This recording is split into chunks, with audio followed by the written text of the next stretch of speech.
Georgia Bulldogs had 12 former starters out of Wednesday night's game against Baylor in the Sugar Bowl.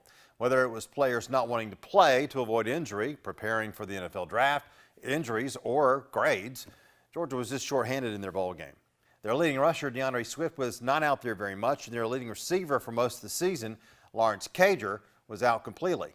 Tyler Clark, J.R. Reed, and others were out on defense, and the Bulldogs won by 12 points over the supposed second-best team in the Big 12.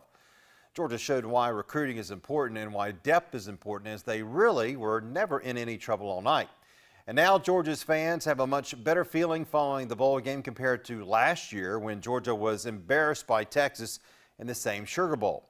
We wondered why that team even showed up to play a game they looked disinterested in, while Wednesday night we almost didn't want that game to end since they were doing so well. Now, with the recruits coming in that may make Georgia have the best class in the country and the returning players coming back, Georgia will prepare to take another shot at a national title. But first, we have to find out what Houston County's Jake Fromm will do. Will Jake leave and head to the NFL draft, or will Jake return for his senior season? I saw Fromm picked 40th overall, 8th in the second round by the Panthers in one mock draft.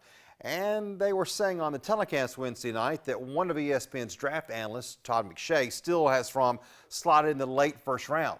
And if so, Fromm will have a tough decision to make. His draft stock has dipped just like his completion percentage in the last year. But we saw Wednesday night, when he has a good receiver making good plays, what Jake Fromm can do.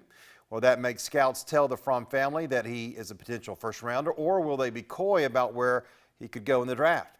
Fromm may think that with George Pickens coming back next season, if he returns, he will have a much better receiving core, which could make him look better than he was in 2019. Or will Fromm be worried about an offensive line that could be fully switched up next season? Either way, it is tough to wonder how good Georgia will be until we know what Jake Fromm will do.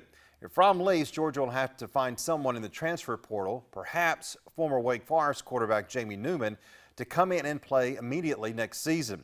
Georgia has a ton of talent, and they will be a national championship contender for 2020, but it will still depend on what they have at quarterback. And with what Fromm showed us Wednesday night, and that is that he can still be very good, here's hoping he'll spend one more season in Athens.